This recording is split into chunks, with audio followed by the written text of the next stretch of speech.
Okei, siis alustan loeng 8, see on siis ühtlasi ka viimane loeng. Et jah, põhimõtteliselt hetkel on siis aine arvestuseks on, nagu mainisin, et 4 kodutööd õigeaegselt siis saate arvestatud ja siis on need, kes ei ole teinud õigeaegselt 4, siis neile tuleb siis, ma ei mäletagi, mis see 4. Peale seda 4. kodutöö esitamist siis ma annan igaühele individuaalse töö ja siis selle tegemiseks on nädal aega. Et see on hetkel selline plaan, et ma pean õppeosakonnaga pean läbi rääkima, kas see on okei, et kui see läheb kuskil juuni keskele, läheb see aine arvestuste väljapanek. Nii.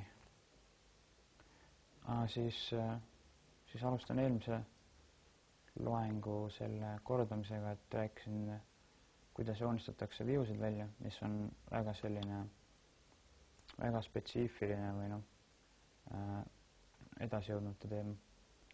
Siis kuidas teha ise, laiendada olemasolevate vaadete baasil, siis teha nagu enda neid unikaalseid vaateid, kui näiteks olemasolevad näiteks ei rahulda teie vajadusi. Siis et mis vahet on siis gravity ja weight paigutumisel. Et seda, et siis Androidis on võimalik ise ka defineerida permissionid, ehk siis permissionitega on võimalik kaitsta content providereid ja muid komponente. Ja siis kuidas töötavad push message'id, et siis nende abil on võimalik saata siis serverist nii-öelda reaalajas seadmesse teavitusi. Nine batch võimaldab siis töödelda pilte sellisteks, et need skaleeruvad ilma selle kvaliteedi kaota.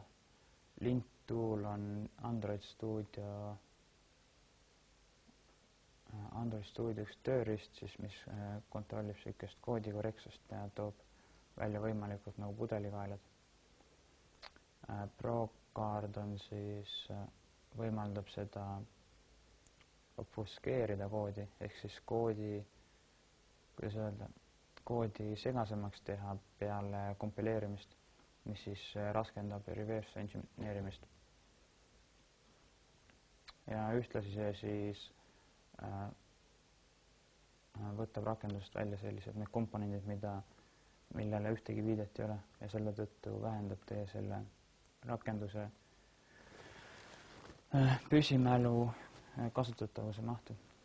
Ja siis support library on sellised teegid, mis võimaldavad vanematele suunatud rakendustes kasutada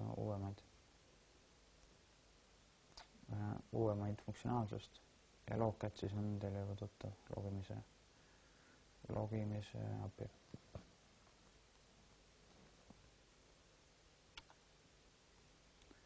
Ja siis täna esimene teema, mis ma räägin, on nii-öelda clean code, et see ei ole selles, et see on selline, ka see on selline guideline, et see ei ole, kuidas öelda, et kindlasti tingimata, et seda ei pea jälgima, et rakendus töötaks, aga jätkusuutlikkuse mõttes oleks mõttekas. Et siis on tuleviku mõttes, et mida loetavam teie kood on, mis te kirjutate, seda lihtsam on võimalik teie olemasolevat rakendust siis kas laiendada või vigu parandada või mingit täiendavat uut funktsionaalsust lisada. Üleüldse nagu moderniseerida. Ja siis et need on sellised, kuidas öelda, et subjektiivsed punktid. Aga selline, kuidas öelda, hea ja selline loetava koodi kirjutamise, et siis esimene asi oleks, et meetodi ja klassid tuleks hoida väga väikesed.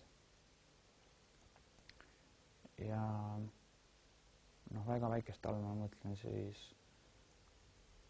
see on jälle niisugune mingi subjektiivne number, aga kuskil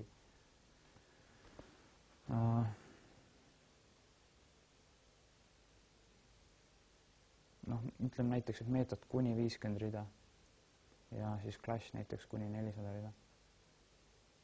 Et siin on, ma olen näinud niisuguseid rakendusi, kus üks klass on näiteks, ma ei tea, mingi 2000 rida.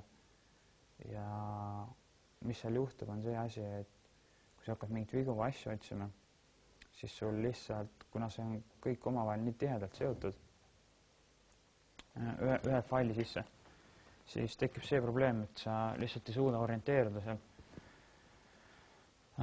Et mida miski asi teeb, et see navigeerimine selle suure klassi faili sees on päris keeruline. Ja siis teine, ma ütleks, et võib-olla see kõige olulisem punkt on see, et muutuvad meetodid ja klassi nimed siis peaksid olema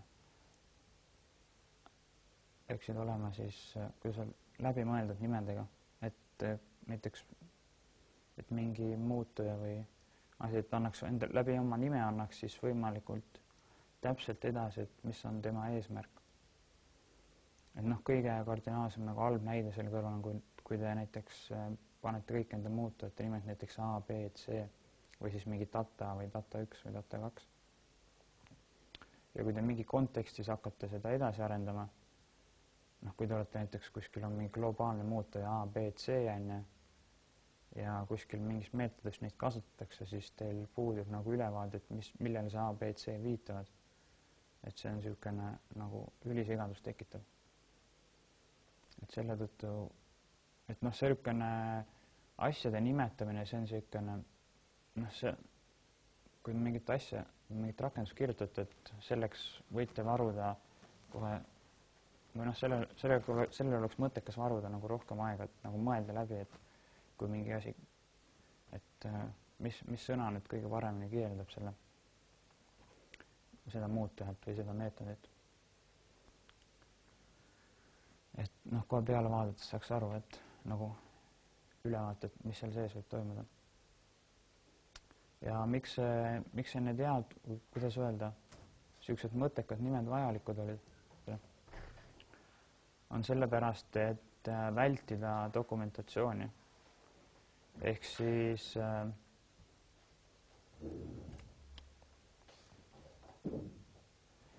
selle mõte ongi see, et läbi koodi siis te läbi koodi, kirjutatud koodi te väljendate siis, mida see kood teeb. Ja siis kommenteerimine on niisugune, kommenteerimine oleks siis teisejärguline. Et see oleks see, et kui tõesti läbi koodi ei ole võimalik siis väljendada, mida tehakse, siis oleks see koht, kus tuleks kirjutada neid kommentaare. Ja kommentaarides üldjuhul tuleks ka kirjutada siis, et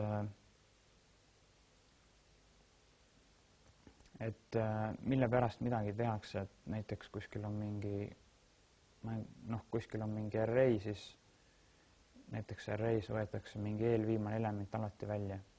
Selles mõttes, et kood iseenesest kirjeldab, kui ta on hästi ülevaatlikult kirjutatud, siis see kirjeldab, siis seal on sellest loogikast näha, et miks seda või seda, mida tehakse.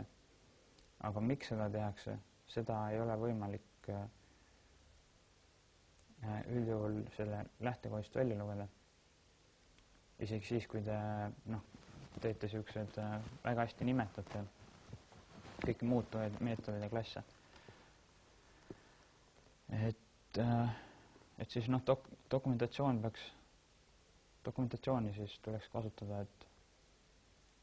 et miks midagi on tehtud, et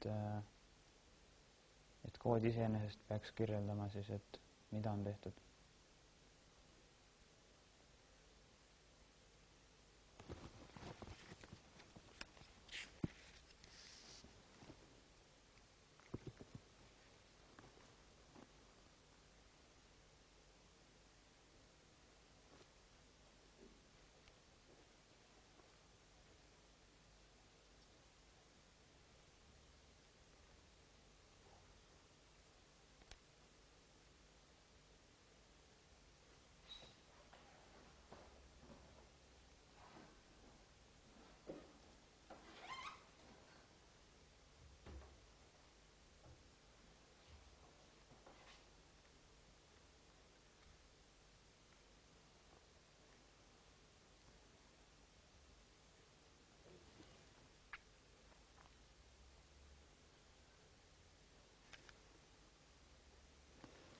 Ja siis kindlasti peaks igasugust duplitseerimist vältima. Et ütleme, et kui teil on selline asi, et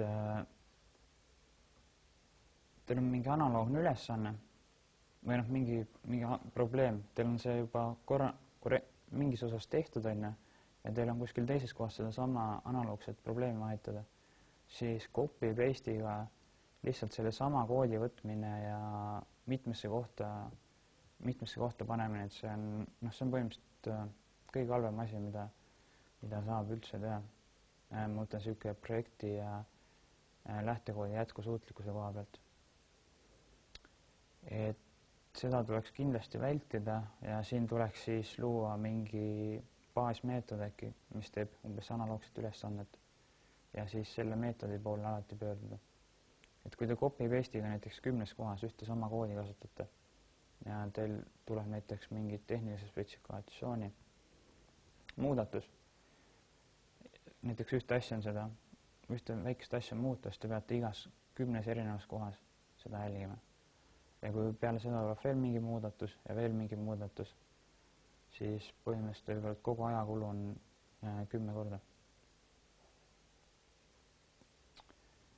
Ja võrreldes sellega, kui teil oleks viide lihtsalt mingi meetodile ja siis muudate selle meetodi sees seda funktsionaalsust, siis automaatselt kajastub see kõikides kohtades, kes viitavad teie meetodile. Ja siis järjepidev see koodi formaat ja stiil. See tähistab siis seda, et reavahetused ja tühikud ja siuksed väiksemad asjad. Et see oleneb jälle siuksest, et see peaks läbivalt nagu erinevate arendajate puhul, kes ühe projektiga tegelevad, see peaks nagu nende puhul siis võiks järjepidev olla. Et nad saaksid siis võimalikult kiiresti ja lihtsalt üksteiste töödest siukse ülevaate. Et need oleks siis siuksed punktid, et kuidas kirjutada siukest head ja loetavat lähtekoodi. Ja siis need on kindlasti siuksed, mis ei ole ainult Androidi ja Java spetsiifilised, et need on siuksed universaalsed siuksed tarkvaraarendusvaldkonna head tavad või niimoodi. Et neid kõiki punkte saaks kõikidesse teistesse objektorienteeritud programmeerimiskeeltesse üle viia.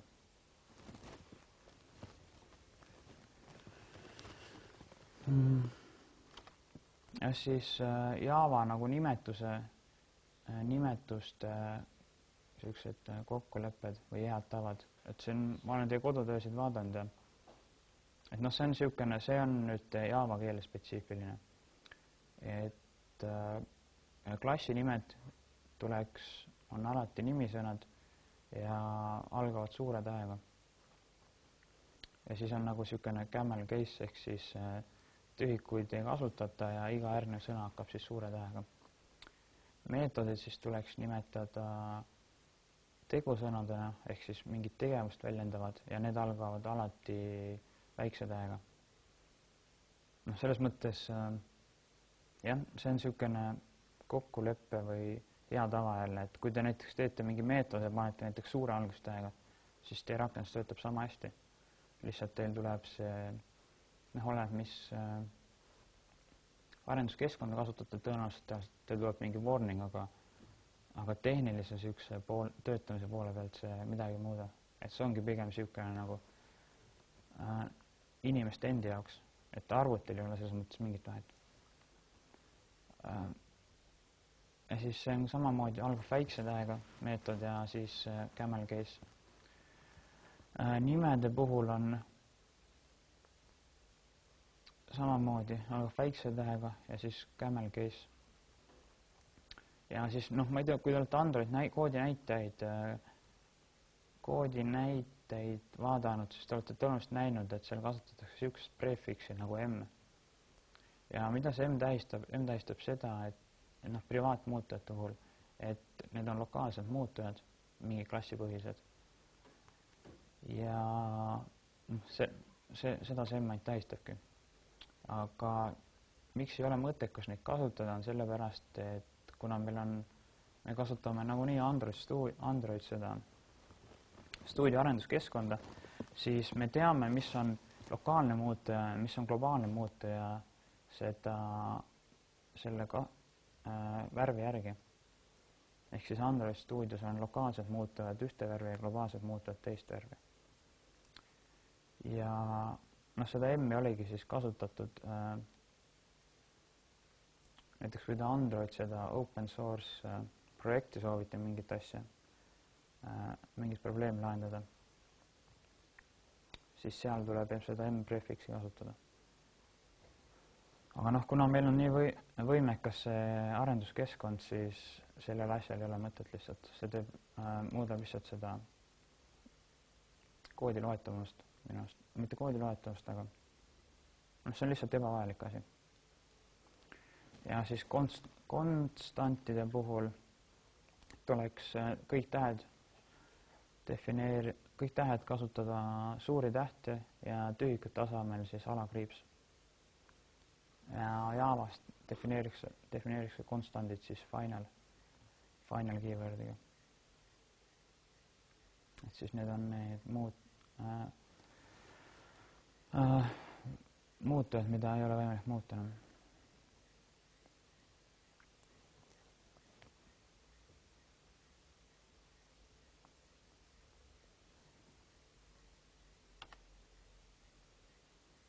Siis järgmine teema on niisugune väga oluline teema, mis tõenäoliselt, kui see asi nagu endale selgeks teha, siis tõenäoliselt sellega te väldite tulevikus väga palju niisugust potentsiaalseid vigu ja segaseid kohti, et miks mingi asi nii teeb või miks ta ei tööta või miks niisugune viga eksisteerib. Et kuidas käib siis muutujate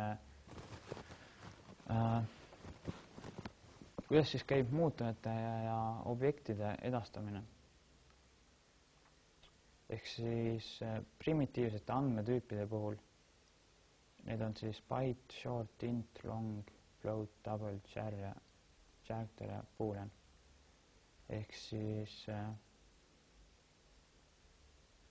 need antakse edasi kõik läbi väärtuse, ehk siis pass by value.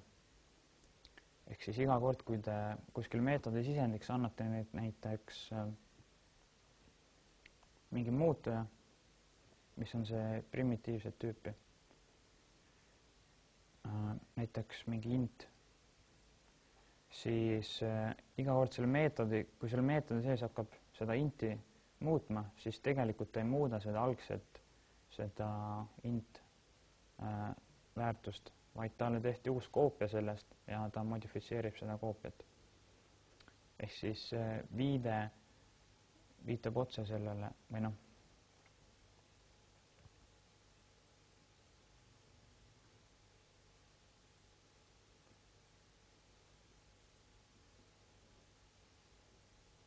jah, et tegu on nagu justkui niisugune viide otse sellele väärtusele. Ja kui te näiteks mingi meetodi sisendiks annate objekti, see Javas on suhteliselt lihtne, et objektid on üldjuhul algavad suure algustähega ja siis need primitiivsed andmetüübid algavad kõik väikse algustähega. Ja need ongi ainukesed andmetüübid, mis on siis passed by value, et absoluutselt ülejäänud kõik on siis passed by reference.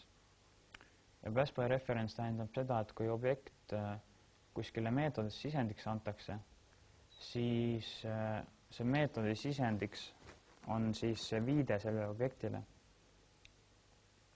Ehk kui meetod teeb selle objekti sees midagi või kui meetod enda sees teeb selle objektiga midagi, siis see kajastub, kõik need muudatused kajastuvad selles objektis, millele viidatakse. Samas kui pass by value oli see, et tehti koopia ja modifitseeriti ainult koopiat. ja siis Javas on igale primitiivile on ka siis see wrapper, nii-öelda wrapper klass, mis siis algab suure algustähega ja mis käitub nagu reference tüüpi, nagu objekti tüüpi. Ja noh, stringide puhul on natuke keeruline, et ta on nagu objekt, mille saab viidata, aga samas seda objekti muuta ei saa. Ehk siis ta on nagu primitiivset tüüpi, et ta on siukene noh, mingi hübriid nagu vahel. Et ma ei tea täpselt, miks seda on niimoodi Javas tehtud on, aga ma eeldan, et see on tehtud sellepärast, et siukene arendajate elu teha mõnevõrra lihtsamaks.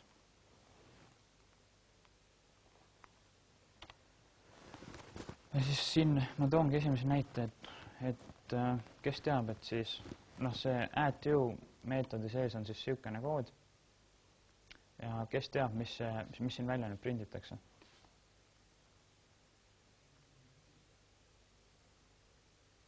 Ei, tegelikult üle 5. Et siin on näha, et see on reference tüüpi muutuja. Ei, mis kui on, mitte reference, vaid value. 3 tuleb sellepärast, et sellele indeksile väärtustada uut. Jah. See lihtsalt meetod käib läbi, aga kohatakse sama. Jah, et mis siin juhtub siin add_u meetodi sees, et see võetakse isendiks indeks 3 on ja siis liidetakse või noh, tehakse sellest muutujast koopia ja sellele koopiale lisatakse 2 juurde. Aga samas see ju siin muutujas on ikkagi hoitud sedasama väärtust. Et noh, siin ei ole mitte midagi muutnud ja siis tulebki väljundiks 3.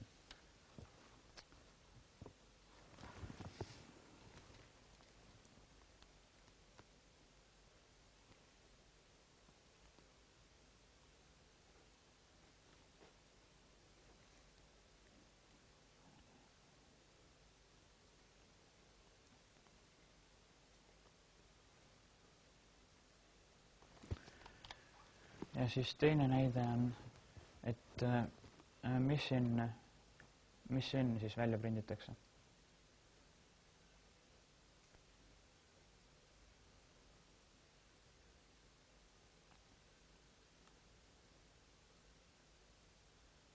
Et kui see system.out.println Mary prinditakse, et mis siin tuleb, kas see väljund tuleb või siis tuleb see väljund.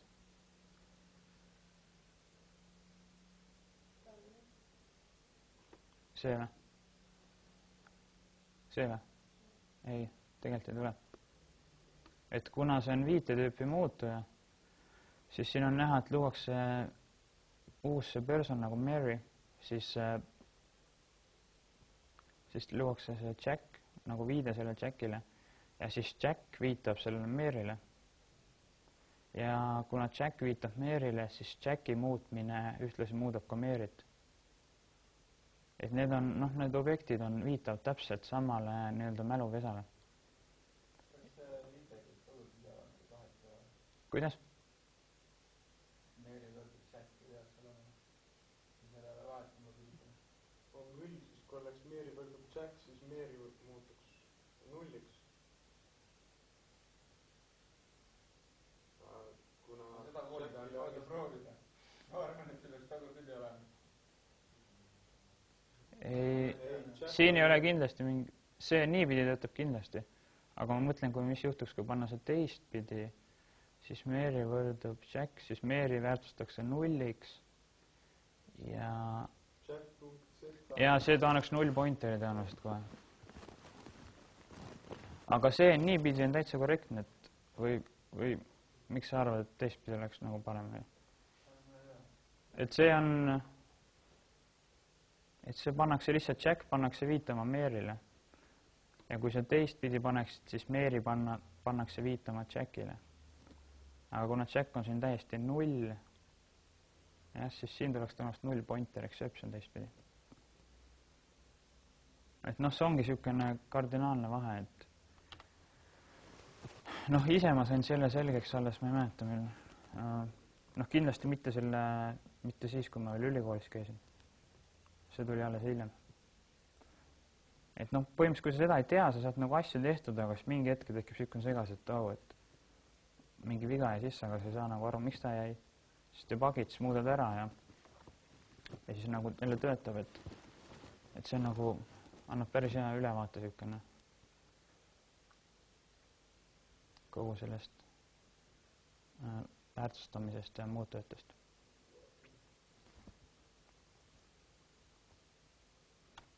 Siis teine selline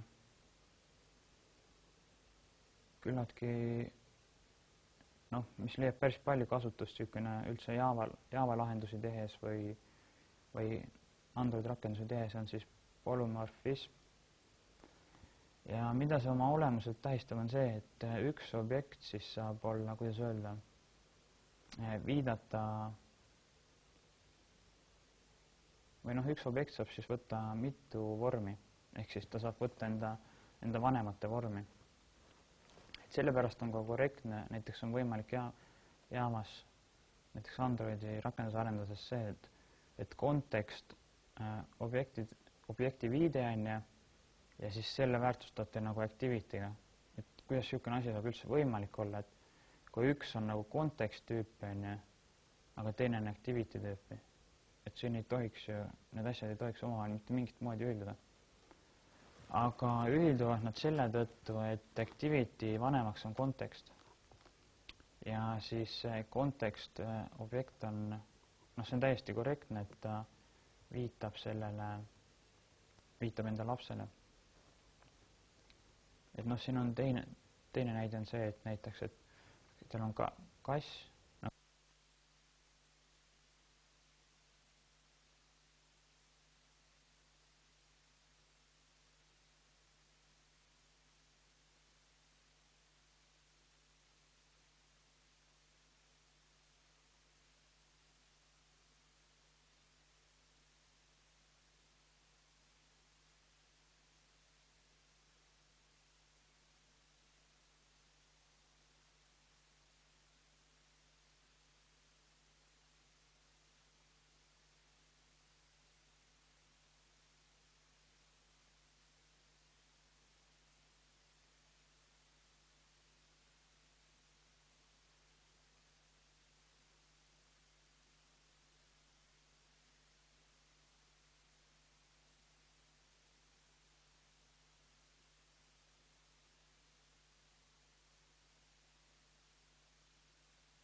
Üks. No nüüd on see.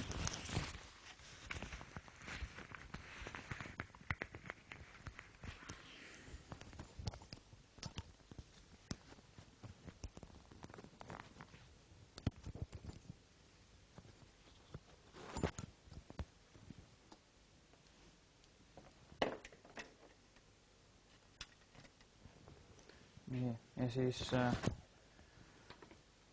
ja siin on näha, et siis näiteks, et kui see on niisugune kassobjekt ja kuidas saab nagu niisuguse animal, et kuidas on võimalik, et niisugune asi saab viidata teisele objektile, et kuidas niisugune asi on korrektne. Aga see ongi korrektne selle tõttu, et kuna see on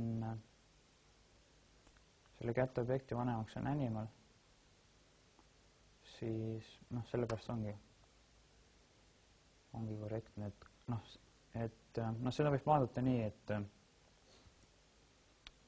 see animal objekt, et selle kassi sees on kõik need vajalik see osa olemas, mida on näiteks selle animali kasutamisel vaja. Et sellepärast on nagu, sellepärast see niimoodi võimalik teha ongi. Ja miks see on hea? See on sellepärast, et kui te teete niisuguseid mingid modulaarsemaid lahendusi, siis mingid meetodid,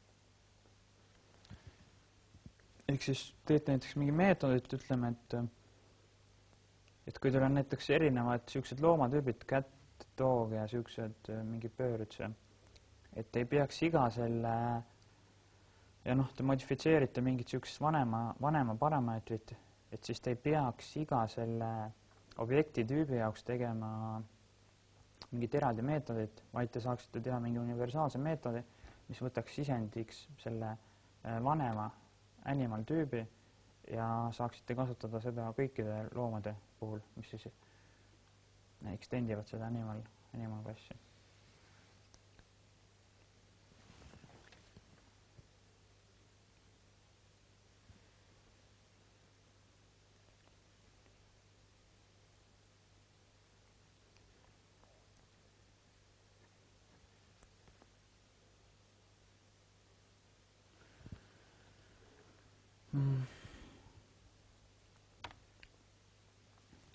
Siis, et siin aines ma olen rääkinud niisugust native lahenduste loomisel, siis alternatiiviks on veel võimalik luua multiplatvorm rakendusi.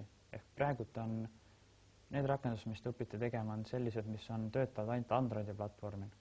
Kuid kasutades HTML-i on võimalik teil teha selliseid rakendusi, mis töötavad iOS-il, Windows Phone'il, Androidil ja muudel platvormidel, mis on võimelised HTML-i siis renderdama. Aga tavaliselt niisuguste raamistikega, kes need ettevõtted, kes pakuvad seda teenust ja need haldavad neid raamistikke, siis lubadused on nagu niisugused hästi väga ilusad, et kuna sul on vähem nagu erinevad rakendusi, mida sa pead tegema, et sa teed ühe rakenduse, kasutad mitmel platvormil, ehk siis sealt tuleb nagu niisugune kulude kokkuhoid ja üldse niisugune meeletu võit. Aga mis on tegelikkus, on see, et üldjuhul, et seal tulevad ette väga suured sellised puudused ja pudelikaelad. Et negatiivseteks asjadeks, mis üldjuhul nende puhul on see, et nad on oluliselt aeglasemad. Et kuna nad on, kuidas öelda, see on üks lisakiht, see HTML-i renderdamise mootor, et siis kui näiteks native rakenduse puhul on sul ainult see, interpreteeritakse seda virtuaalmasina koodi, siis HTML-i puhul on seal HTML-i mootor, mis seda HTML-i interpreteerib ja siis omakorda seda siis interpreteerib see virtuaalmasin. Ehk siis sõnaga mitu kihti, kus igas kihis läheb mingi teatud osa jõudlust kaduma. Ja siis on kui te mingit raamistikku kasutate, siis võib juhtuda niisugust asja, et kui mingis raamistikus tuleb mingi puudus ja see on veel closed source, siis teil on päris suured probleemid. Kas te peate kogu selle lahenduse nullist juurutama või kui teil ei ole lihtsalt võimalik seda debugida või mingit konkreetset nagu bugi parandada. Et siis teil ongi üle see, et kas te peate ise nullist tegema mingi asja või siis peate ootama, kuni see teenusepakkuja siis teile selle pea parandab. Siis kasutajaliides on igal platvormil sama, et see on nagu väga halb muster. Et Androidil, iOS-il, Windows Phone'il, et igaühel on niisugune kasutajaliidese niisugused head tavad ja eeskirjad. Et kui ütleme nii, et näiteks Androidi kasutaja hakkaks Androidi rakendust teha näiteks, või Androidi kasutaja peaks kasutama iPhone'i ja vastupidi, siis tõenäoliselt läheks seal mingi aeg, mis oleks niisugune selle kasutajaliidese karjumiseks.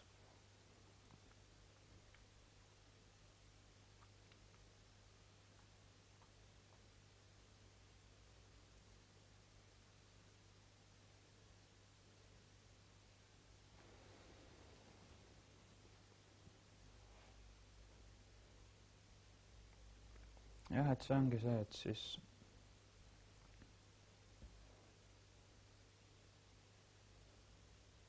et kui niisugune et kui te kasutate niisuguseid platvormi spetsiifilisi üldlevinud standardid, siis kasutaja, kes hakkab teie rakendust nagu tarbima, siis temal on niisugune, ta saab päris kiiresti kohe aru, et see on ühes rakenduses tegi see umbes analoogne nupp seda asja, teises rakenduses tegi seda ja nüüd on teie rakenduses, siis ta nagu tajub seda keskkonda nagu oluliselt paremini. Ja samas, kui nagu teiste platvormide niisugust kasutajaliidest kasutatud, siis näiteks mina ei ole väga niisugune kursis Windows Phone'i niisuguste kasutajaliidlase niisuguste heade tavadega, et näiteks mul läheks kindlasti natuke tutvumist vaja, et mida miski nupp teeb. Ja siis nagu ütlesin, et lisakiht niisugust keerukust, mille üle nagu ei pruugi teil niisugust ülevaadet olla. Aga kindlasti ei ole see, et neid asju ei tasuks teha, et kindlasti on kohti, kus seda HTML alternatiivid on praktilisemad kui see native rakenduste väljatöötamine. Ehk siis, kui teil ei ole väga oluline see kiirus ja kiirus või need tehnilised detailid ja teil on vaja jõuda hästi paljude platvormidele võimalikult kiiresti, siis on lihtsam rakendus, siis siinkohal oleks mõttekam see kasutada neid HTML-i siis hübriidrakendusi. Ja nende hübriididega on see, et siin on võimalik kombineerida siis osa on HTML-is ja siis osa mingid kasutajaliidluse elemendid on siis üks native koodis. Aga selle kohta ma ei oska rääkida.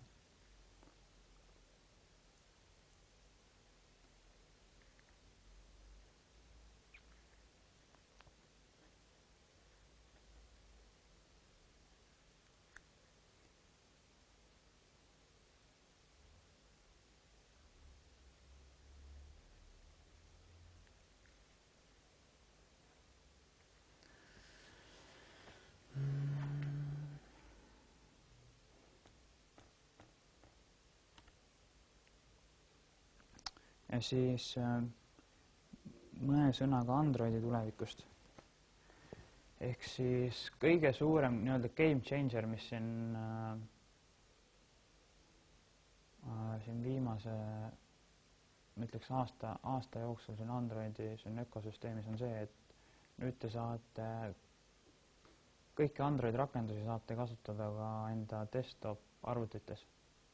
Ehk siis vahet ei ole, kas teil on Windows, OS X või Linux. Ja siin Reading for Home sinna, viimasel slaidil ma panin selle lingi ka, kuidas teil on seda võimalik teha.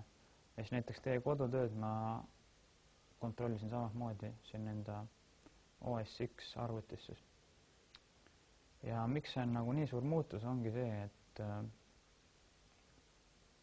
asi on nagu väga varases betas, et seal mingid teatud asjad ei ühildu, aga põhimõtteliselt asi töötab. Ja miks see nii suur muutus on see, et kui muidu pidi iga selle operatsioonisüsteemi jaoks pidi oma kliendi looma, siis nüüd on siis võimalik seda, et saab kasutada Android rakendust otse selles kliendis. Ja seda on võimalik siis kasutada see, et Google Chrome'i, siis on Android see runtime, pannakse kaasa ja läbi selle on võimalik siis käivitada. Ja põhimõtteliselt, mis tähendab see seda nüüd, et kui te teete ühe Android rakenduse, siis te katate ära kõik Windowsi versioonid, kõik OS X versioonid, kõik Linuxi versioonid ja lisaks veel kõik Androidi versioonid. Ehk siis te jõuate enda rakendusega, ma ei tea,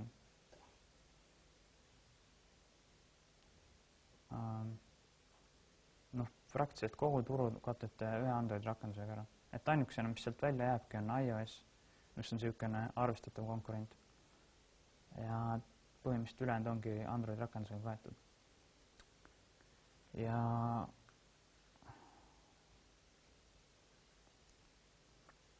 et see asi siin tuli alles nagu avalikult hästi kättesaadavaks mingi 3 kuud tagasi just. Aga see on põhimõtteliselt see suund, kuhu Android liigub.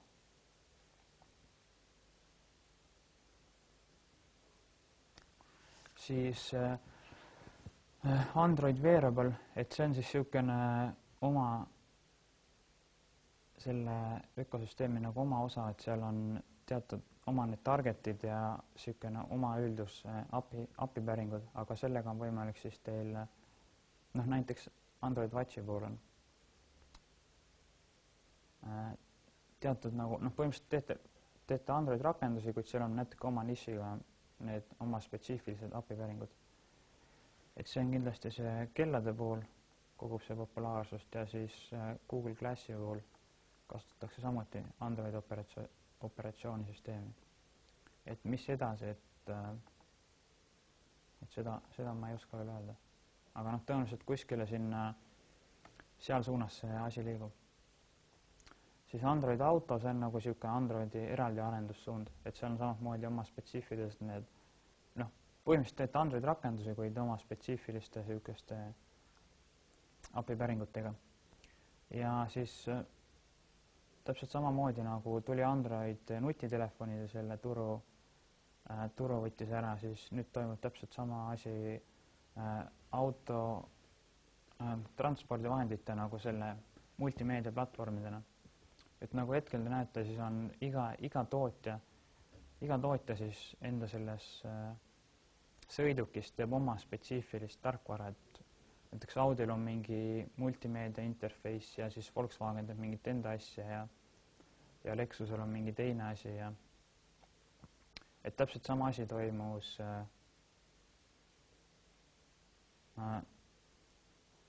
täpselt sama asi toimus 15 aastat tagasi siis mobiiltelefonide turul.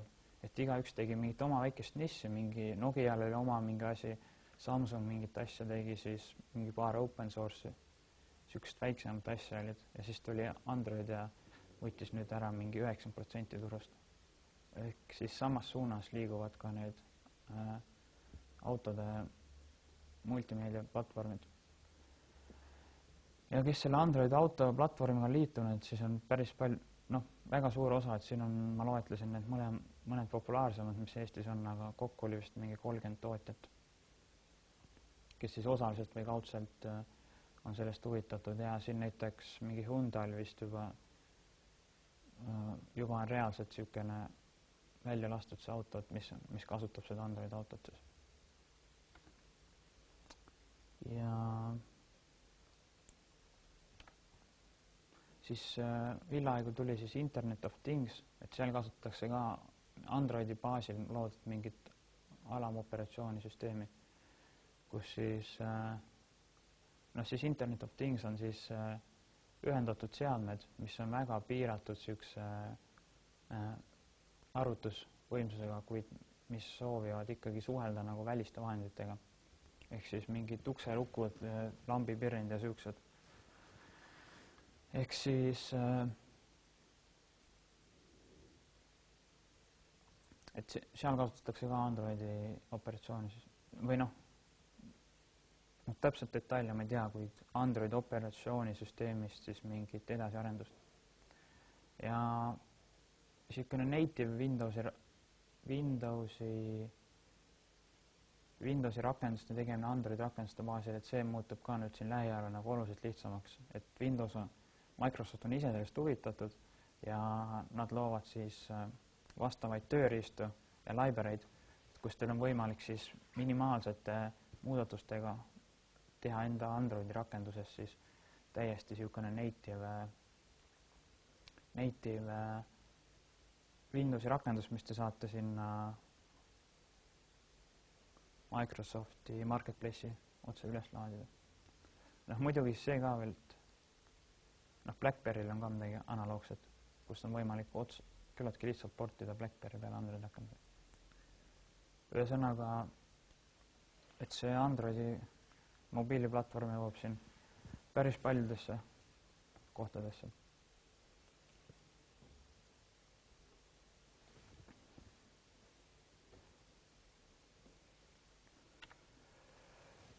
Siis räägin mõne sõnaga Google Playst, ehk siis Google Play on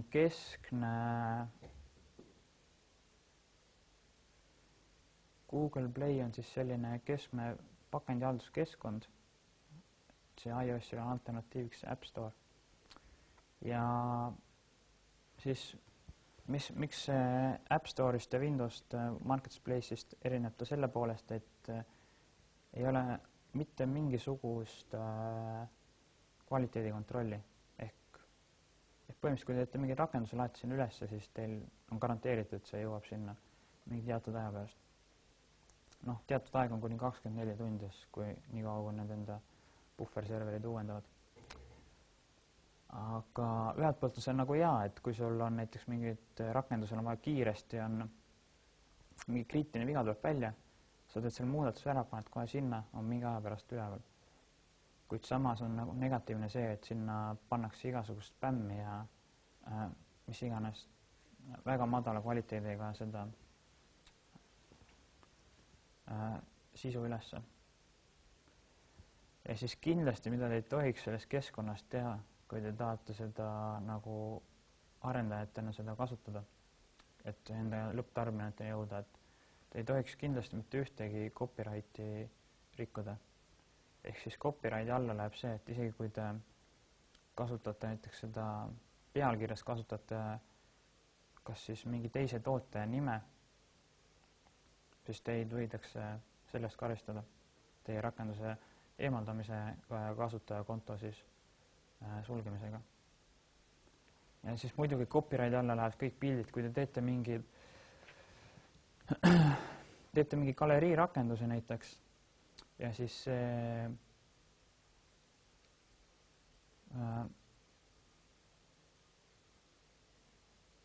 teete mingi galerii rakenduse ja näiteks sellel laete sinna Google Play'sse üles need näidisekraani vaated ja kas või seal näidisekraani vaate peal on kasutatud mingit kellegi teise seda pilti, kes ei ole teile selleks õigust andnud, siis see on alus selleks, et teie rakendus eemaldatakse. Ja see copyrighti koha pealt ma arvan, et keyword spam ja copyright, need on umbes 95% juhtudest, miks eemaldatakse rakendus sellest Google Play'st. Ja siis teine asi ongi see keyword spam, see näistab seda, et kui te enda detail selle kirjelduses kasutate näiteks mingit sõnu, mille te soovite, et teie rakendus esile tuleks ja panetegi sinna mingi sisse loetelu või lihtsalt mitu korda neid kasutate sihilikult manipuleerida neid otsingu tulemusi, kasutate neid kas või sellised nagu ebamäärased või sellised võtmesõnu, mis ei ole otseselt teie rakendusega seotud, siis see on ka küllaltki suur põhjus või küllaltki levinud põhjus, miks rakendus eemaldatakse. Ja need on põhimõtteliselt enamikud juhud, seal on veel teatud väiksemad detailid, kuid või mõningad punktid on veel, mida ei tohiks teha, aga need on sellised, et lähevad sinna halli ala peale natuke ja et nendega pigem Google nagu vaeva ei näe, et kindlaks teha, et kas rakendus eemaldada või mitte. Ja kui te teete rikute neid reeglid, siis üldjuhul Google Play's siis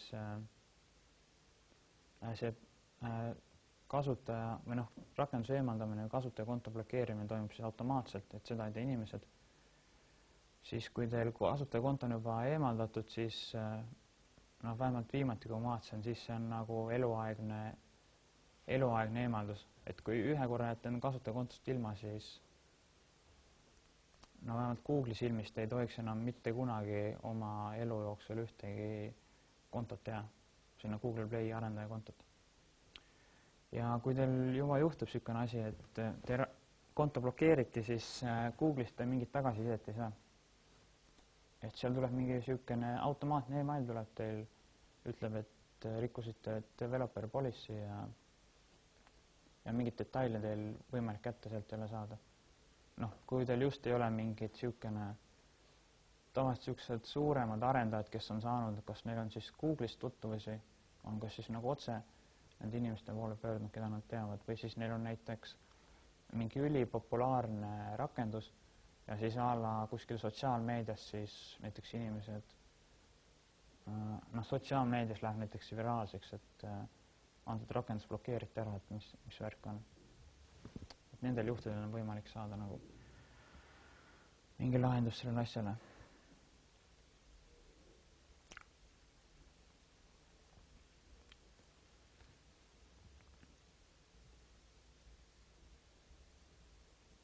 jah, siis muidugi, kui te Google Play'st olete ära nagu blokeeritud, siis noh, põhimõtteliselt teil suure tõenäosusega on teie rakenduse elu läbi. Aga kuid mingi võimalus on teil veel sellega tegeleda selles mõttes, et on alternatiivseid nagu neid App Store ka. Aga nende kokkuvõtteks võin öelda nii palju, et noh, üldjuhul nad ei ole seda väärt. Ehk seal on see liiklus on nii väike ja see vaev, mis te peate nägema, et see rakendus siin üles saada, et need on nagu tõsiselt balansist väljas. Aga selline hetkel niisugune nagu karm reaalsus on.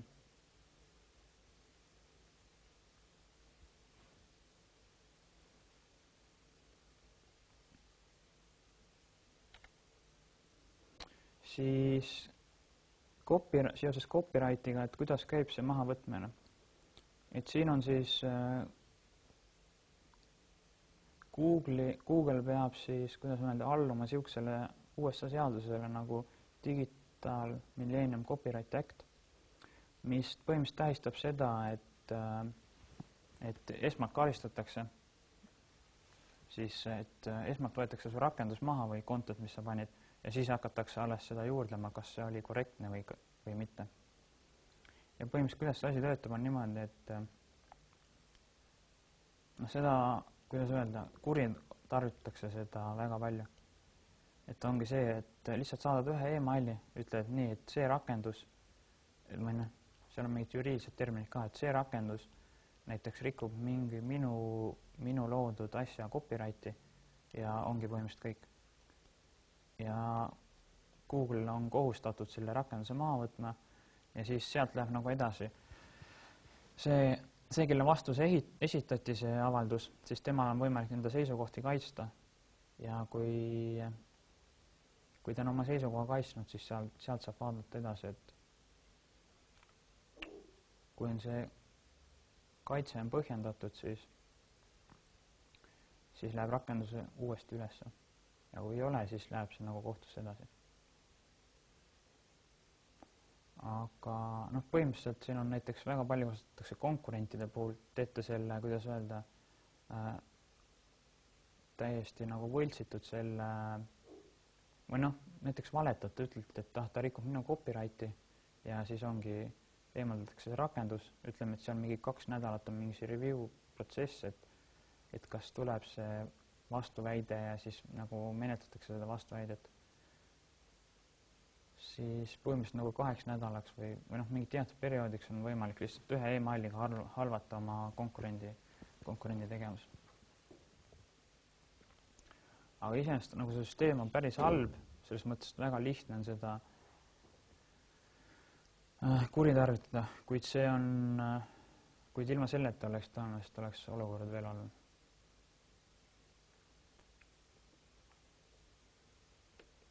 Ja siis niisugune mingit verifitseerimist, tõenäoliselt ma arvan, kui teil rakendusel on mingi alla miljoni allalaadimise, siis mingit verifitseerimist ei ole, kogu süsteem käib automaatselt. Ükski inimene teie seda, vähemalt seda algsest, seda protsessi nagu läbi vaatab.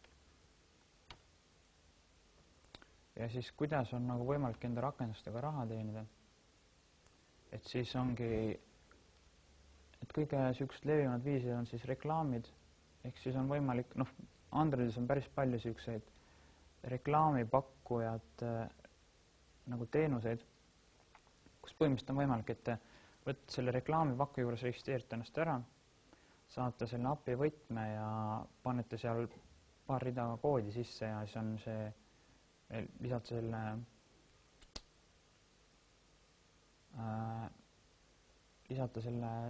selle reklaamipakkuja nagu selle teegi sisse ja siis hakkabki nagu automaatselt teile mingit tulu sealt tekkima, et kas siis on view-based, ehk siis iga vaatamisest saate mingi raha või siis click-based, et saate iga kliki eest. Ja neid on ka siis erinevad tüüpi, et on mingid väiksemad bännerid kuskil üleval ääres või siis on sellised, mis katavad terve ekraani. ja noh, neid teenusepakkujaid on väga palju, et seal kindlasti kõige populaarsem on AdMob, mis siis kuulub Google'ile. Siis on võimalik rakendusi müüa, ehk siis alates sellest aastast, mis on päris suur niisugune muutus, on võimalik ka nüüd Eestist müüa Androidi rakendusi. Et enne seda oli võimalik siis ainult osta neid, aga nüüd on see ametlikult võimalik müüa ka, et eelnevalt siis Eesti arendajad pidid käima siis tegema seda läbi välisriikidega, ehk siis näiteks Soome oli üks päris populaarne. Et siis tuli Soomesse hankida endale kas mingi juriidise keha, mingi tütarettevõtte, mingi pangakonto, midagi sellist. Või siis otsida kedagi sellist, kes pakub sellist vahendusteenust. Ja siis lisaks rakenduse müümisele on võimalik kasutada ka in-app billingut. Ehk see on siis, see on küllaltki populaarne siis mängude puhul. Et on siis võimalik, et rakendus ise on tasuta, aga rakenduses seest on võimalik osta tooteid. Ehk ütleme, et teil on mingi mäng, siis saate näiteks kas siis mingit relvi või mingit kulda või mingit niisugust asja saate osta mingit teatud koguses siis läbi in-app billingu. Või siis on võimalik kasutada kõiki eelmainitud. Et see, mida kasutada ja mis määral, see sõltub sellest rakenduse ülesehitusest ja sihtgrupist kõik, et mis on mõttekas. Et üldjuhul, et niisugune loogika on see, et kui teil on mingi meeletu tarbijaskond, seal võib olla miljonid inimesed ja on niisugune laia tarbe rakendus, siis oleks nagu reklaamid on mõttekamad. Aga samas, kui teil on niisugune niši rakendus, siis on näiteks rakenduste müük on nagu mõttekam.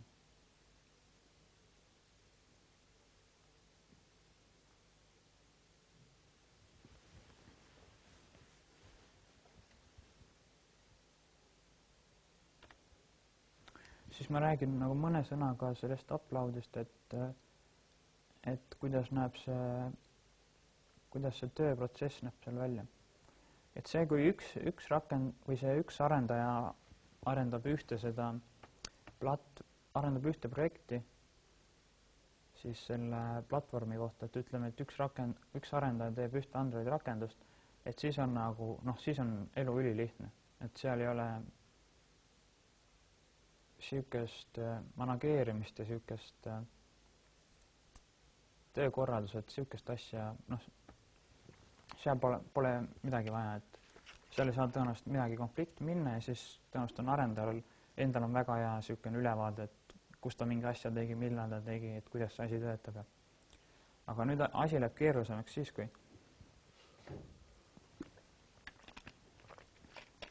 kui lisandub arendajaid juurde. Ütleme, et kui seal on mingi ühte Android äppi, näiteks teeb 4 inimest, siis paratamatult seal on see, et kuna see tarkvara süsteemid on omavahel, need komponendid on omavahel väga tihedalt läbi põimunud, siis see on paratamatus, et tekib niisuguseid probleeme. Ehk siis, kuidas öelda, konflikte tööde vahel. Või siis näiteks keegi tegi mingi asja ära, siis keegi teine teeb täpselt sama asja ja siis lõpuks niisugused probleemid. Ja neid probleeme aitab siis, kuidas öelda, oluliselt leevendada see, et siis versiooni haldus kindlasti, et see versiooni haldus on kindlasti ühe arendaja puhul oluline. Aga versiooni halduses niisugune asi nagu branchimine. Ehk siis branchimine on ma ei tea, kas teil on mingi versiooni halduse aine all või on teil sellest räägitud? No näost teinud ja Visualid ja Okei. Aga kas te neid Gitis branchidega puutusite kokku või rääkis keegi teil sellest midagi? Väga mitte. Okei. Ise mõttes ma väljan peal enam. Okei. No selge, siis on see,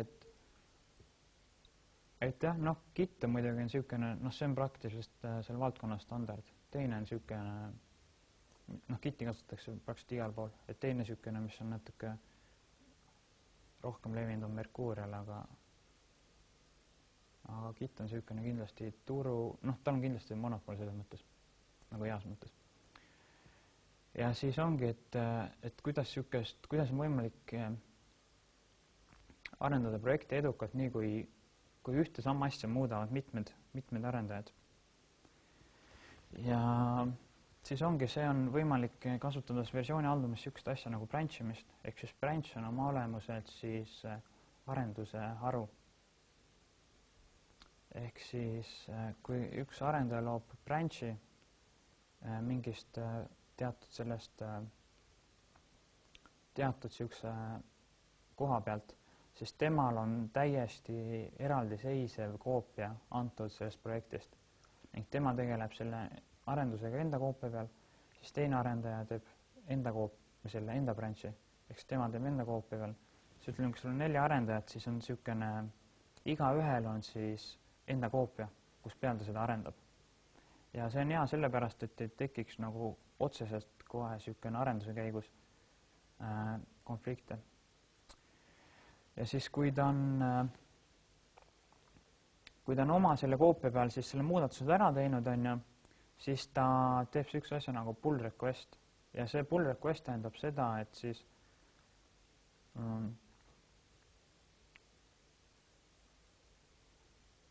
et ta soovib enda koopia ühendada siis sinna peaharusse.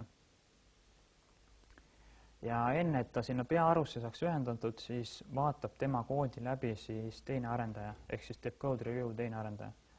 Ja code review'l on nagu 2 niisugust väga olulist või niisugust head punkti on see, et esiteks teine arendaja vaatab nagu enda pilguga üle, et kas ta näeb siis koodis mingeid puuduseid, niisugused tehnilisi puudused, mingi niisugused asja. Et see on üks väga suur pluss. Ja teine väga suur pluss on see, et see teine arendaja on rohkem, selle tõttu on rohkem kursis, mis antud projekti kuskil teises osas toimub. Ehk siis ta saab kogu sellest projektist suurem ülevaate. Ehk siis see pluss on nagu mõlemapoolne, et see, kes annab enda koodi ülevaatamisele ja see, kes vaatab koodi üle, et nad mõlemad saavad sellest kasu. Ja siis, kui koodi see review oli nagu korrektne või selles mõttes, et kui see teine arendaja mingid puudused oli näinud, siis see arenduse haru pannakse nagu sinna main branchi või sinna peaharusse siis ühendatakse sisse.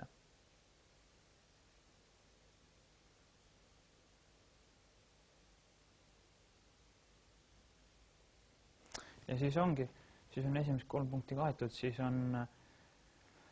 mingi aja pärast on neid arendusharusid nagu, ja iga arendusharu tehakse siis mitte inimese põhiselt, vaid selle featuuri põhiselt, ehk siis täiendava uuenduse põhiselt. Et ütleme, et näiteks, kui üks inimene teeb nädalas, teeb näiteks 3 täitsa uut asja, kuskile lisab ühe nupu, siis ma ei tea, parandab ühe vea või siis teeb uue vaate, siis iga nende funktsionaalsuse jaoks ta teeb eraldi selle arendusharu ehk branchi. Ja siis, kui need kõik asjad on teiste arendajate poolt üle vaadatud, siis ta paneb peaharusse need sisse ja siis mingi aja pärast, näiteks korra nädalas tehakse siis see näiteks nädalane sprint on ja siis tehakse see release ja antakse see APK siis testijale. Ja kui testijal on kõik nagu uusi vigu ei tuvasta, siis ongi nagu selle nädala nagu tööd edukalt tehtud. Et see aitab niisugust mitme arendajaga sellist protsessi nagu oluliselt lihtsustab. Ma mäletan ise, kui ma siin koolis käisin mingi teine kursus vist, siis mulle jäi nagu täiesti arusaamatuks, et kuidas on võimalik, et mitu inimest saavad ühte projekti nagu programmeerida. Aga siis see oligi see näide, mida me tegime, mis oli ka mingid, umbes oli mingi rakendus, kus oli mingi ühes klassis oli 1000 rida ja siis oli enda sees mingi, ma ei tea, mingi 10 erinevat for loop'i. Ja siis seal tekkiski, et kuidas see võimalik on, et saab nagu mitte inimest arendada ühte seda rakendust.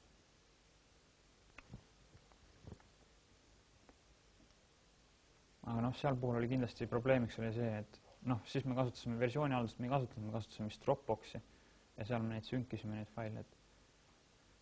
Aga noh, konkreetseks probleemiks oli kindlasti see, et meil oli üks suur fail, kus oli kogu rakendus sees. Ja muidugi see, et versioonihaldussüsteemi me ei kasutanud.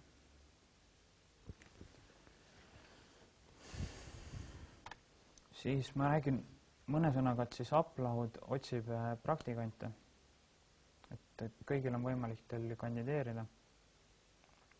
Ja nagu hetke sükene plaan on siis suveks või sügiseks.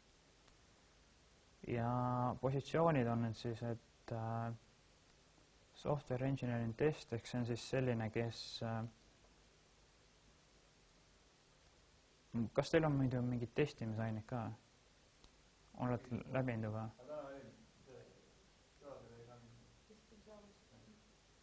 Okei. Aga seal kirjutate nagu automaatteste ka või see on lihtsalt teooria? Okei.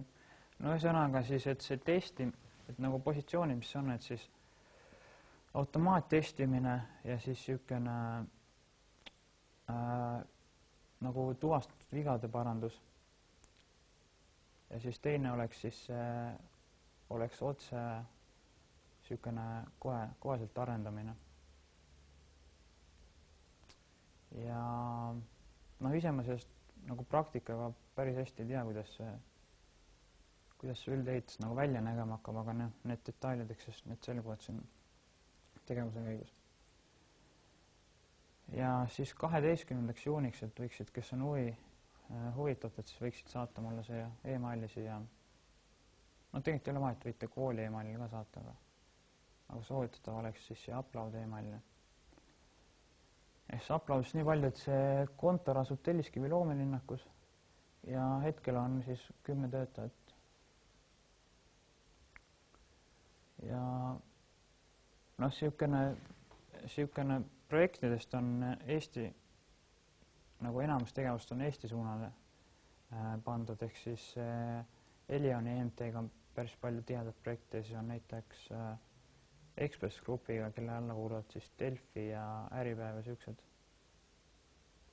Need on väga tihedad kliendid.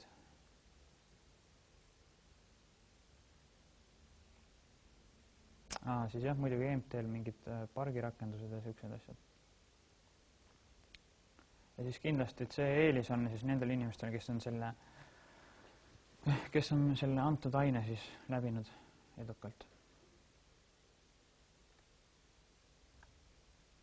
Ja siis ma paari sõnaga räägin siukesteks, nagu top probleemid, mis ma olen nagu nende aastate jooksul, mis ma olen Androidi arendanud, mis ma olen näinud, et mille otsa ma nagu, või siuksed põhiprobleemid, mis küllaltki tihti nagu hakkavad korduma või need siuksed mustrid või probleemid, mis vahendavad lahendust. Ma räägiks nagu 5 kõige enam levinud probleemist, et kindlasti ei ole see mingi siukene, see on jälle selline subjektiivne minu hinnang, et see ei ole siuke mingi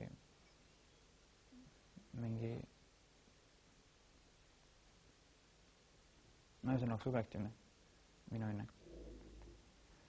Ja et siukene esimene probleem on siis see, et näiteks kui teil on vaja saata activity'te vahel siis keerukamaid objekte, et kuidas seda lahendada. Ütleme, et teil on näiteks saadate mingi activity vahel intentiga, saadate näiteks mingi ID või saadate võib-olla mingi muu parameetri. Et siis on nagu asi väga lihtne, et seal on lihtsalt paar rida koodi, put extra, panete sinna mingi key ja siis sinna key'le mapite mingi väärtuse külge ja on tehtud. Aga mis siis juhtub, kui teil on vaja näiteks ühest activity'st teise saada objekt, kus on näiteks 40 parameetrit? Ehk siis ühesõnaga te peaksite siis kirjutama 40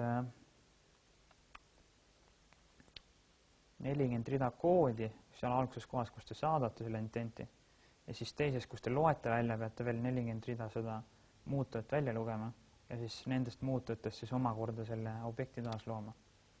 Et see on täiesti niisugune, eriti kui see objekt on niisugune, et üks päev tuleb 10 parameetrit juurde ja teine päev läheb 5 jälle ära,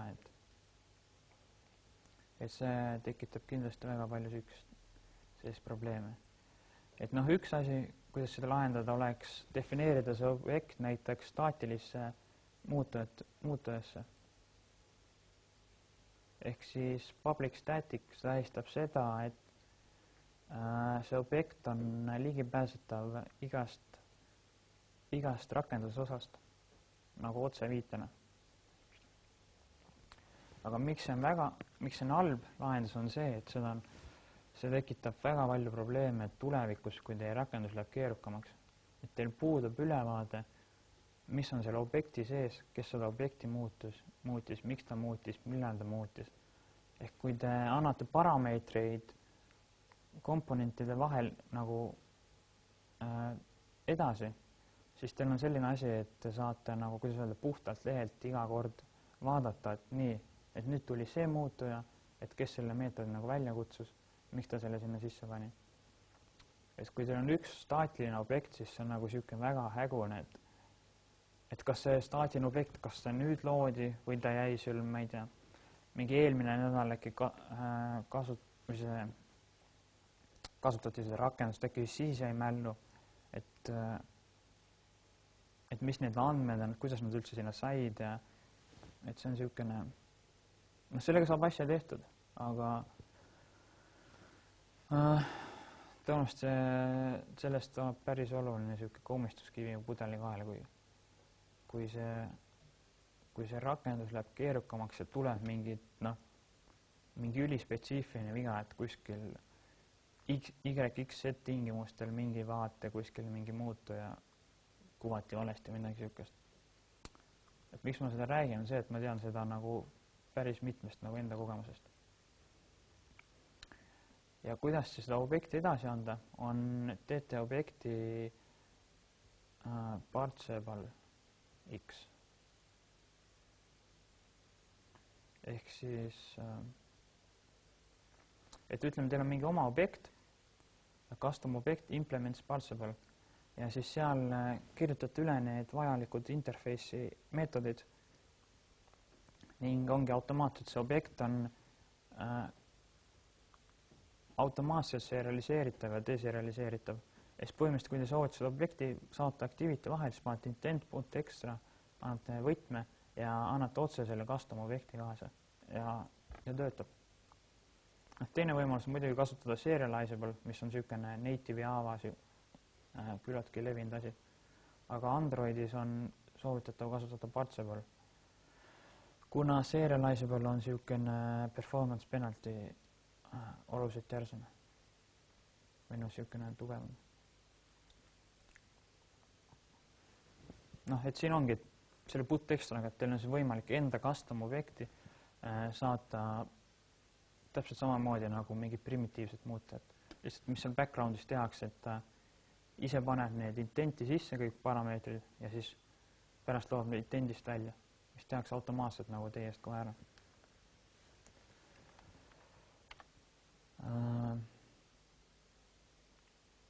Siis unikaalne seadme ID, et vahel teil on vaja siis kas siis turvakaalutustel või näiteks mingeid kampaania, kus teil on lihtsalt vaja seda unikaalset seadme ID-d, kas siis äkki mingi logimiseks või statistika tegemiseks. Siis mis viga mina olen teinud, on see, et olen kasutanud telefoni manager get device ID. Aga mis nüüd juhtus see asi, et tahvlite puhul ta tagastab 0, kuna tahvel ei ole nagu telefon ja sellel ei ole device ID-d. Ja selleks on vaja extra permission'it siis manifestis defineerida. Nüüd teine lahendus, mis ma olen teinud, on see, et genereerin unikaalse ID ja siis lihtsalt salvestan selle püsimälusse. Ja kui rakenduse esmasel käivitusel genereerin unikaalse ID ja siis salvestan püsimälusse ja siis see ongi nagu, kui soovitakse ID-d teada, siis loen selle püsimälust. Aga siin on see probleem, et kasutaja võib lihtsalt endal mingi File Exploreriga või mingi sihukese rakendusega võib sinna püsimälusse minna ja selle lihtsalt ära vaipida. Ja kui ta nüüd uuesti rakenduse käivitab, siis genereeritakse uus ID, siis jääb nagu mulje,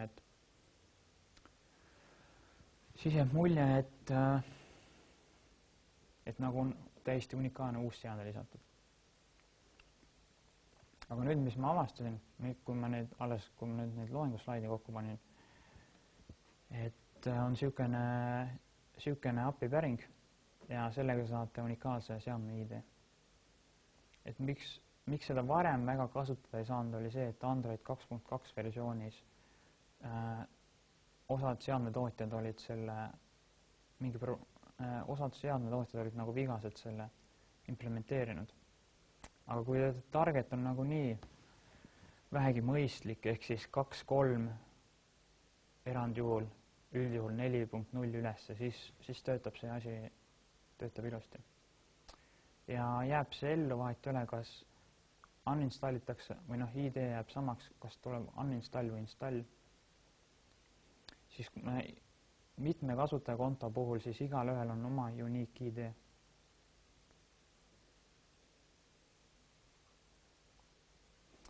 Okei, see on väga jälle, et sellega ei saagi tuvastada seda unikaalset riistvaralist seadet.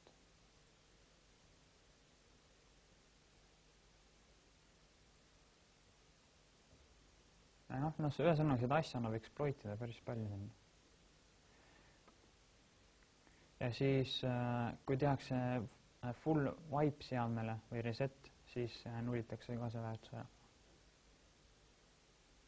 Ühesõnaga, kui te näiteks teeksite mingi rakenduse, siis paneks selline kampaania, et iga kord, kui sa logid sisse mingi uue seadmega, sa saad näiteks mingi 5 boonuspunkti. Aga nüüd siis, kui te kasutate seda lahendust, siis näiteks seda saaks exploitida nüüd niimoodi, et kasutaja mõtleb, okei, proovin uninstalli, okei, tuvastas ära, et ikka sama seade. Aga siis teete näiteks enda seadmel, teete mitu kasutajakontot, siis saate unikaalse ID. Või siis äärmisel juhul logite korra sisse, teete full wipe'i, siis logite uuesti sisse, siis teete jälle full wipe'i ja nii edasi.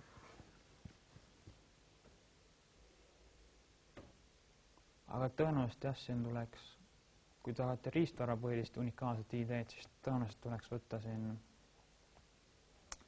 sisendiks siis mingid seadmeparameetrid ja siis nendest mingi krüptorasi genereerida. Või siis kuidagi serveri poolsed hallata. Et kui seadet keeratakse, siis kõik olekud lähevad kaduma. Selle jaoks on võimalik manifestist defineerida see, et config changes ja siis põhimõtteliselt see tähistab seda, et sellega te ütlete Android operatsioonisüsteemile, et kui seade keeratakse, siis ära hävita activity't ära, et ma ise tegelen selle, te ise tegelete selle uute kasutajaliidese elementide joonistamisega loogikaga. Aga tingimata te ei pea seda tegema, te saate lihtsalt sihukese asja manifesti defineerida ja teil ei olegi seda vaja teha, kui teil on näiteks landscape'is ja portraidis on kasutajaliides identne, siis on siis tegelikult see activity hävitamine ja layout'i nullist joonistamine, et see ei ole üldse vajalik. Et siis saab defineerida sihukese parameetri. Ise ma alguses pelgasin selle parameetri kasutamist, see tundus sihukene nagu väga häkk ja seal Google'i materjalis on ka, et kasutage ainult erandjuhul. Aga kui sul ei ole nagu konfiguratsioonist sõltuvaid kasutajaliideseid erinevaid, siis on täiesti mõistlik seda, või täiesti vabalt võib seda kasutada. Aga jah, kui te seda kasutate, siis te peate need konfiguratsiooni muutused ise selle jaoks loogika kirjutama. Et kui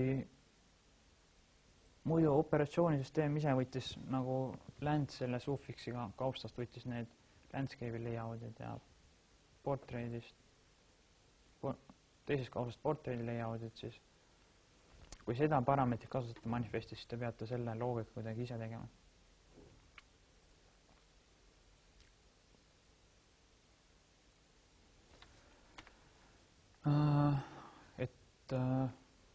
Järgmine küllaltki levinud probleem on see, et näiteks tuleb mingi rakenduse veateade, siis kas siis tellijalt või tarbijalt. Ja ütleb, et näiteks, et kui mul on rakendus olnud, et kõik asjad muidu töötavad, on ju, aga kui mul on rakendus olnud näiteks nädal aega on olnud backgroundis ja ma tulen tagasi, siis mingi asi ei tööta. Ja kuidas nüüd sihukest asja simuleerida? Noh, kõige sihukene, kui seda kilplase meetod oleks siis nii, et ütled, et ma ei saagi seda testida, et paned telefoni nädalaks ajaks kõrvale, ütled, et ma saan alles nädala aja pärast testida seda. Et äkki tuleb see sama viga. Aga samas on teine asi võimalik seda emuleerida, sihukest olukorda on see, et kui te lähete seadete alla ja developer options ja siis don't keep activities, siis juhtub selline asi nii, kui te normaaljuhul lähete lahkute activitist ära, vaate backgroundi, siis see activity jääb ikkagi mällu. Et kui te pärast tagasi tulete, et ta laeks kiiremini. Ja siis mingi aja pärast operatsioonisüsteem viskab selle mälust välja, kui ta ei näe selle asja mõtet. Aga kui see seade on nüüd hävitatud, siis tuleb selline asi, et nii kui te backgroundi panete, siis koheselt kustutatakse mälust ära. Ehk siis testimise mõttes niisugune mälust kustutamise protsess tehakse varem ära. Ja siis seoses sellega hävinevad kõik activity olekud ka, või noh, activity lokaalsete muutujate olekud. Ja noh, muidugi jah, kui te ei ole on-save instance state'i korrektselt kasutanud või üldse kasutanud, siis. Ja et siis sellega ongi võimalik siukseid veasituatsiooni testida. Ja see on jälle see, et nagu mainisin, public static defineerimine, siin on väga halb näide, siis miks see on halb näide, kohe saab selle siin öeldud, et selle tõttu, et kui te defineerite mingi muude public static, siis see ei ole activity'ga seotud, see on globaalsel sihukene operatsioonisüsteemi mälus ja millal see ära hävitatakse, selle üle puudub teil igasugune kontroll. Et ma tean näiteks, ühes projektis, mäletan, seal oli vist mingi nädal aega vist püsis mälus. Ja siis nendel seadmetel, kellel on vähem mälu, siis hävines see varem ära. Ühesõnaga spetsiifiline probleem tekkis varem ja teistel siis hiljem. Et ühesõnaga see on jah sihukene globaalne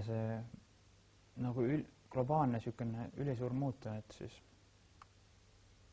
tavaliselt on nagu mõttekam hoida sihukesed kapsuleeritud nagu väiksemate moodulitena asja. Et oleks parem ülevaade ja lihtsam debugida. Siis üks probleem, see on sihukene sihukene minor värk, aga näiteks debugimise mõttes ma olen päris tihti avastanud, et ma tahan mingit infot väljendada või seda väljustada. Siis panen teksti ju set tekst on ja siis mul tuleb kuskilt tuleb mingi numbriline väärtus ja panen set tekst on ja vaatan, mis asja, et jookseb kokku on. Aga mis siin juhtub see, et kui muidu on tekstview, set teksti puhul kasutatakse sihukest API päringut. Tekstview set tekst, child sequence tekst on. Aga sellel set tekstil on sihukene overloaded meetod, mis võtab sisendiks siis numbrise väärtuse ja siin on see ressursi ID. Ehk siis mingi teatud ressurss kuskil selle teie rakenduses, millele viidatakse. Ja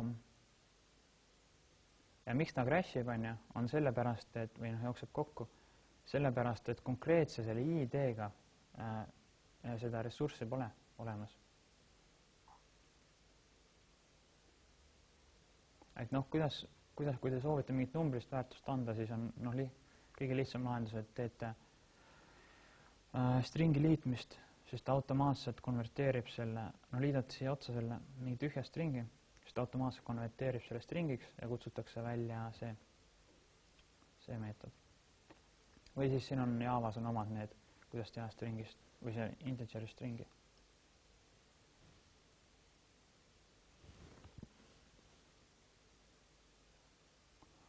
Vot.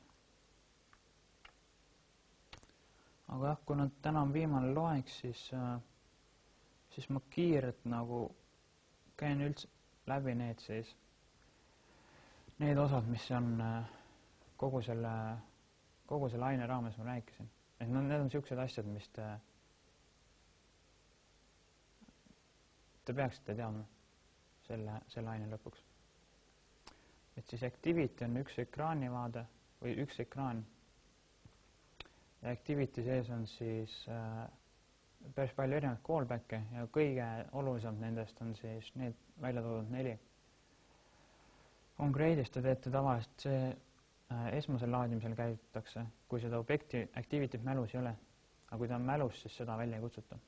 Ja siin on, see on mõistlik koht siis kasutajaliidese tegemiseks. Siis on resume, et kui tuleks kui see on välja kutsutud, siis on see activity aktiivne, et teil on garantii, et seda infot või seda activity't kuvatakse kasutajale. Siis on pause kutsutakse välja, et kui kaetakse osaliselt ära, mingi dialoog näiteks tuleb ette, kus soovitakse kasutada sisendit.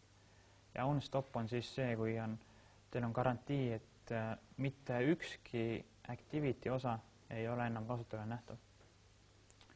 Siis activity'd on kõik backstack'is, ehk see on siis niisugune ajalugu, et kui te ühest activity'st teise liigute, siis lisatakse neid backstack'e, neid viiteid, ja kui vajutate back-nuppu, siis minnakse backstack'ist tagasi.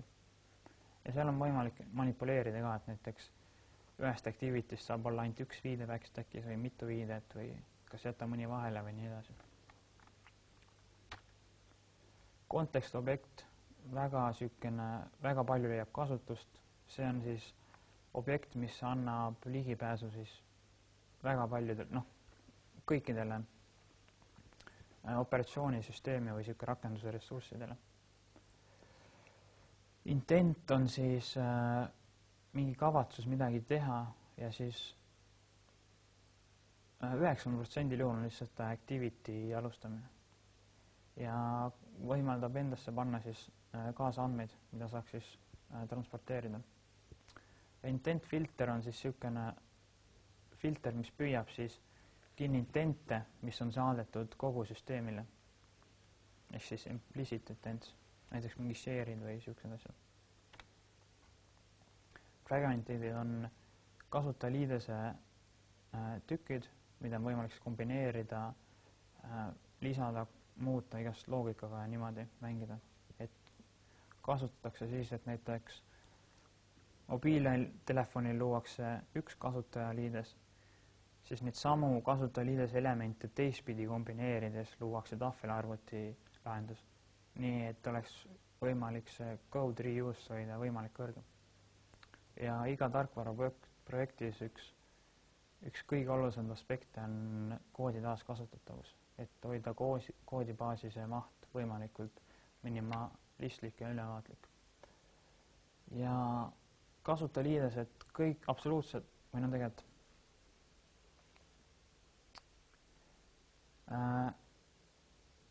enamikul juhtudel käib kasutajaliidese või selle ressurssidele viitamine läbi ID-de, mida siis Android operatsioonisüsteem ise käivitab genereerib compile time'il ja mitte siis faili selle path'i järgi. Ja miks see on hea või miks üldse kasutusse võetud on sellepärast, et on võimalik siis compile time'il kontrollida, et kas see ressurss nagu reaalselt on olemas ka.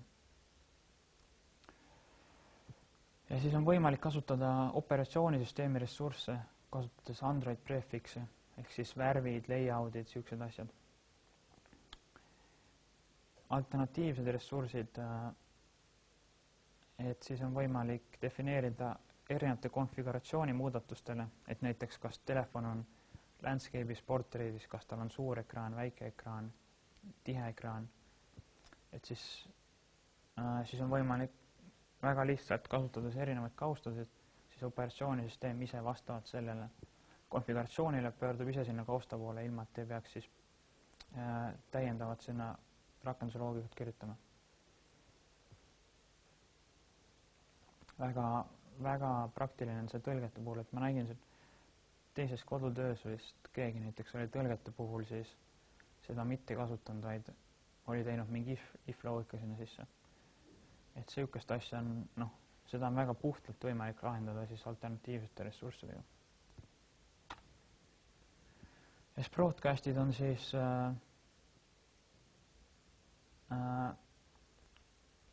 teavitused, et midagi juhtus, et üldjuhul on nad globaalsed, kuid on võimalik ka rakenduse siseselt saata.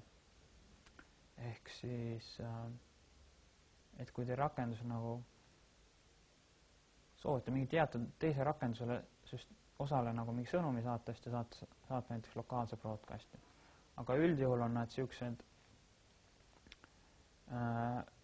süsteemi siuksed laiad põhised, et näiteks mingit aku tühjeneb, screen või ekraan pandi lukku või wifi ühendati. Ja broadcast receiver on siis, mis on võimeline neid, mis püüab siis kinni neid broadcaste ja siis sinna on võimalik teha mingit custom loogikat, ehk siis näiteks kõige populaarsem on see, et kui lülitati välja wifi, siis ära näiteks lase kasutajal näiteks minu rakenduses mingit teatud funktsionaalsust kasutada. Vot. Ja siis teenused, ehk siis enamik Android rakendus on lihtsalt siuksed õhukesed kliendid, mis on siis REST API külge ühendatud. REST teenus üldjuhul endast kujutab siis HTTP protokolli, kust on võimalik siis pärida või küsida ja saata siis JSON-i või seda andmeid. Ja üldjuhul on selle data type'iks on enamjuhul on JSON, kui võib olla ka miski muu.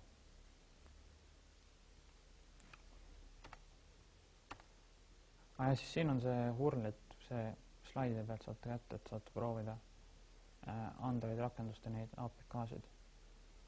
Kuidas käivitada Chrome'i veebileitses. Sellega on siis tänaseks kõik.